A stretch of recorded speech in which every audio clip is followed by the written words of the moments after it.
I believe that the internet computer could very well be one of the kings when it comes to the blockchain space. And as a result of that, ICP going to the price of $500 during this bull run, that wouldn't surprise me at all, even though that's not financial advice. Now, you may be thinking, okay, why do you think that the internet computer could be one of the kings when it comes to these, blockchains? There are so many good blockchains out there.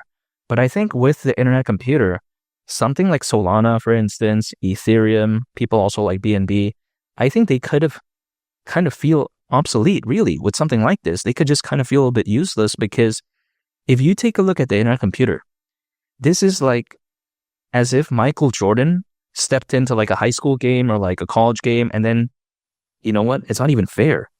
Imagine if he was in his prime. And the internet computer is like Michael Jordan in its prime because if you take a look at it, statistically speaking, the internet computer is very cost effective. Let's use Ethereum as an example. For $1 worth of smart contract data, you can get around 44 bytes when it comes to Ethereum, which in some cases isn't bad. And that was like okay, in my opinion. That was an okay standard, I should say, years ago. But as of right now, guess what? You can get over 200 million bytes for the exact same price. That is on the internet computer. So could you imagine that? That's how amazing the internet computer is. Now, purely just from a cost standpoint of view, that right there is just a total game changer. And if I'm a developer, why would I want to deal with Ethereum at all, really? Unless I'm trying to make like a meme coin and I'm trying to gain some hype or something like that, then that's a totally different case. But if I'm looking to make a project that's going to last 5, 10, 15 years, why would I deal with Ethereum sky-high gas fees, arguable scalability issues, and then, let's say, not wanting to deal with that, having to rely on these layer 2s? It's just very messy. It's a very overcomplicated process. People just don't want to deal with that. Especially large-scale enterprises, they want something that's seamless, smooth, and easy. It's like driving a Tesla. You know what I mean? It just feels very easy, very smooth, not overly complicated, if that makes sense. Now, we take a look at, for instance, when it comes to Ethereum as well, the average cost per instruction, again, on Ethereum, is over 40 million times more expensive than the internet computer. So again, purely if I'm like a developer or something like that, that's not something I would choose, especially with this day and age, with access to the resources that we have, access to content, a lot of people knowing more about blockchain technology and also the crypto space overall, with the amount of knowledge that is available as of right now. Also with the experience that a lot of people have, I think a lot of these Ethereum developers, I think they're regretting choosing Ethereum, to be honest. If let's say they want to build a very solid project, now if they just want to gain short-term hype and fans, that's a totally different case. But for the ones that actually care about the future, I think deep down they're like, oh wow, the internet computer was just a much better option. But of course, back then people didn't really care. And also, if you take a look at Ethereum, it's pretty much one of the OGs.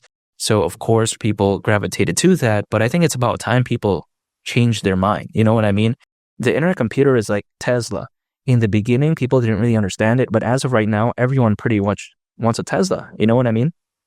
And I think the reason is because once you go to something like Tesla, going back to like a normal car, it just doesn't even feel like that good anymore. Maybe the car is fancy, like, a Mercedes or whatever, but it just doesn't feel that simple. It doesn't feel that clean. It doesn't feel that fluid, if that makes sense. But this is just my opinion. Now, when I take a look at the internet computer, why do I think it's better than something like a Solana, for instance? Because Solana has notoriously been known for its network outages.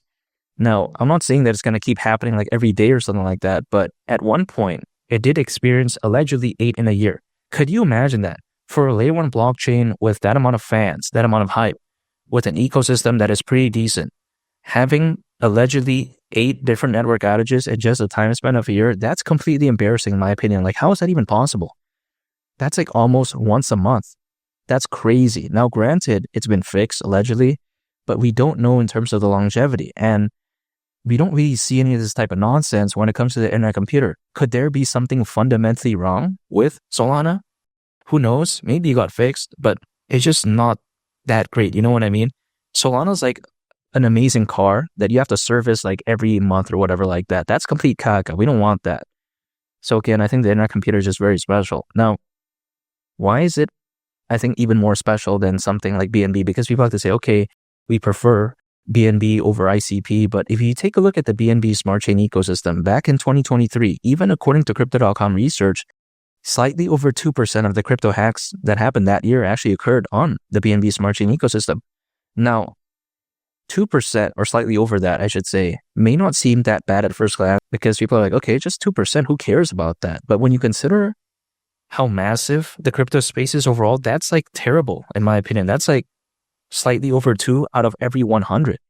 So that's not great. So theoretically, again, if we take a look at this statistic, for every 100 hacks, allegedly slightly over 2 happen on there. That's complete caca, in my opinion. That's not good. So when I take a look at something like the internet computer, very secure, very reliable, very amazing, lightning fast, not to mention, it's currently the world's most productive blockchain, statistically speaking, which is kind of insane to think about. Not to mention as well, the internet computer focused on decentralized AI. We all know that decentralization is beneficial to AI because think about this. If, let's say, things are centralized, that's going to be a caca situation, easier to get breached, easier to get hacked, easier to get attacked, right? You got to think about, let's say someone is hiding their treasure, let's say somewhere, and they only put it in one location. Would it be easier to breach all of the treasure had it only been in one location? Or let's say it was dispersed, distributed amongst 50 locations. Even if, let's say, 2 of the treasure chests gets breached, 48 is still, unknown, right? But if it's only in one place, then it's easy. Now, you got to think about this. Projects that really are massive in some cases and they're focused on AI or just focus on any project, generally speaking, they typically become a larger target because people become more reputable, or should I say the project becomes more reputable and then people want to focus on that. But then if, let's say, things are very decentralized, no matter how popular it is, it's going to be very difficult to really breach that, if that makes sense. So the internet computer understands this and they're like, okay, how do we do that when it comes to AI more specifically? That's through decentralized AI. This is how genius they are. Other projects out there, they haven't thought about this, which is kind of bizarre to think about because even I know this is beneficial and I'm not even a part of their team or anything like that. So it's kind of bizarre seeing that. But then the internet computer, it's like a very obvious solution to a very obvious issue, but then not many projects even care. This is how amazing they are. They understand about the little things and the details do matter. And that is why I love the internet computer so much. Now, you may be thinking, okay, the internet computer isn't going to see much action because the ecosystem is caca, adoption isn't the best, and it's not going to do good during this forum. But my rebuttal or my response or my argument, I should say, towards that is the fact that people don't usually care about adoption in its current form during a fully fledged bull run, or even just as of right now, period. We see many NFT projects, DeFi projects, gaming projects. They never launch anything. They say they're going to launch something, but then they never do. But then they still do very well during a bull run. And even we see many of them become pretty massive, even still as of right now, even though I don't think we're in a fully fledged bull run yet. Take a look at even a very popular example. Take a look at Solana. That doesn't have the best adoption. It has good meme coins on Solana. And I do like some Solana meme coins. Like for instance, Myro, you take a look at Maneki, When. I love those meme coins. But then it doesn't necessarily mean that it has good adoption, if that makes sense when it comes to Solana. Good meme coins, not great adoption, generally speaking. Sure, there's like a project called Jupiter, but no one really talks about that, Who cares? So the way I take a look at it is that when it comes to the internet computer, its lack thereof, I should say, of adoption, quote unquote, it's not going to matter during this bull run. And I still think ICP could hypothetically go to the price of $500 because you take a look at how there's over 600 million crypto owners as of right now, according to Crypto.com research, more than ever before in history.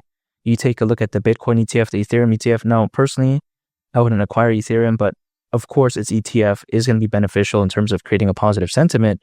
And also, not to mention, even Charles Hoskinson could see Bitcoin hypothetically reaching anywhere between $250,000 all the way up to $500,000 in the next 1 to 2 years, based on a video that he was part of back in November. And Charles, he's the co-founder of Ethereum, and then he eventually got fired or moved on to Cardano. Who cares? Cardano's better anyways. But even besides that, the way I take a look at it is that this born could be so special. If Bitcoin just even reaches $250,000 ICP at the price of $500, I don't see why not. If it were to go to that price, considering current circulating supply, market cap would be around $240 billion, still over $300 billion less than Ethereum's all-time high market cap. And keep in mind, $500 is around a 40x from here, so it's not going to be the best upside, but it's pretty good, especially hypothetically considering how much ICP has grown, and I'm still very bullish on it. I think sometime in 2025, ICP could truly shine. I don't have a magic crystal ball to tell the future, of course. It'd be cool if I did, but even besides that, we could very well see ICP shine this year, in my opinion. or maybe a little bit later, a little bit sooner. But you know what? Historically speaking, this could very well be the case again in 2025. We all know that the last Bitcoin halving event happened back in April of 2024. So it's kind of a while now, almost a year at this point, which is kind of crazy. But here's the thing. Usually, as a worst case scenario, altcoins, they peak around 18 months after a Bitcoin halving event. So 18 months from then would actually mean around October of 2025. So that's why, again, I say that this year could be so special. History isn't always going to repeat itself, but it could rhyme in some cases. So again, it could happen a little bit later, a little bit sooner, who knows? But I'm staying patient, and $500 for ICP wouldn't surprise me whatsoever. I think that the internet computer is pretty much the king of blockchains, and I think that it's about a matter of time before people really realize that. But again, it's going to take some time. And make sure to subscribe if you gain value from this video. I'd greatly appreciate it. It's Willie the Captain, and I'll catch y'all on the next one. I'm out. Peace. Bye.